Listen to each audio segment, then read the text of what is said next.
मुसो कत्रो आयो मामी यत्रो मुसो छ यति लामो यत्रो छ यो चाहिँ के त छोटो लगाइ हेर्नुहोस् त मुसो पर्यो मुसो भने छुचुन्द्रो परेछ मेरो माइती गाम यहाँ मम्मी आउनु भएको छ यहाँ छुचुन्द्रो परेछ भनेर यहाँ हाम्रो बाउ छोरी चाहिँ यहाँनिर हेर्नुहोस् यहाँ सधैँभरि मलाई दुःख दिएर आज तैँले दुःख पाउँदैछस् हेर्नुहोस् त यहाँ लानुहोस् यहाँ छुचुन्द्रो परेको छ त्यसको गोडामा घाउ लाग्यो जस्तो ल हेर्नुहोस् यहाँ हेर्नु यहाँ भाग्नलाई टोकिर ल्याउने ल पर्यो नियर माया माकुरी झालैमा कस्तो मजा आएको थियो बारी खन्नलाई ल हेर हेर्नुहोस् त पनि पर्यो फेरि आज त हाम्रो घरमा मुसा परेछ है यहाँ मम्मी छुचुन्द्रो भएन छन् बहुत दुःख दियो मलाई यहाँनिर खनेर यहाँ हेर्नु यहाँ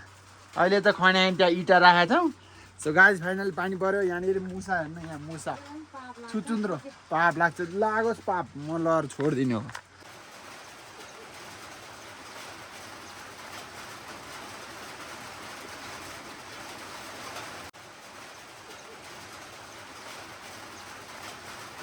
पानी पर्यो असिना झार्यो पसल निस्क्या बाउछोरी दाङ पार्यो बेसना सो गाइस हामी चाहिँ पसल निक्लिँला थियौँ पसल निक्लिँला पानी परिदियो अनि हाम्रो घरमा चाहिँ छुचुन्द्रो पर्यो है छुचुन्द्रो जहिले पनि छुचुन्द्रो पर्छ अघि अब त्यसलाई लहर फ्यालिदिनु पर्ने हुन्छ पानी परिरहेछ हामी बाउछोरी यहाँ बसिरहेको छौँ मेरो चाहिँ कच्छ हेरिदिनु त बाहिर ठुलो ठुलो पानी परिरहेछ हेर्नुहोस् त हामी त यहाँ बाउ छोरी बसिरहेछौँ सुन्नुहोस् आवाज त्यत्रो आइरहेछ अनि मेरो छोरो हेर्ने यहाँ अब निदाउनु लगाइरहेछ उता रुममा जाउँ भने पनि पानीले चुट्छ मेरो छोरोलाई झन् बढ्यो ल हेर्नुहोस् छोरी सुत्नु लगाइरहे यता हेर्नुहोस् त छोरी सुताउने आइडिया सिकाउँदैछु ध्यान दिएर सुन्नुहोस् है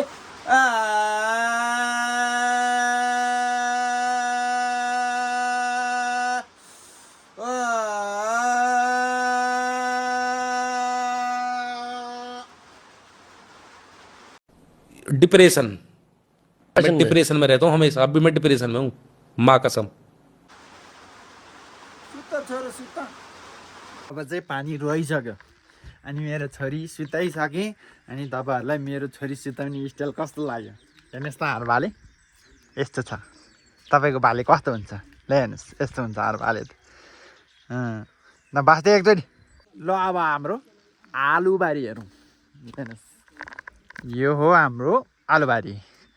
सबै मरिसक्यो अब यो खन्नु पर्ने हुन्छ यहाँ आलु खन्दा कस्तो आलु फलेको छ म देखाउने छु अब आकाशको स्थिति देखाउँदै जाँदैछु अब बादल हल्का फाटिसक्नु भयो अनि अब घाम लाग्छन् कि भन्ने आशा सम्झिने लाग्दैनन् होला ऊ त्यहाँ लुकिरहनु भएको काम है लगाए फेरि पानी पर्न सुरु भइसकेको छ ल हेर्नुहोस् मेरो पुग्ला राम पनि उठेको छ हेर चलो कतिलु उठिसकेको छ पानी पर्न सुरु भयो गाइस लगभग 12 बजिसक्यो मेरो छोरो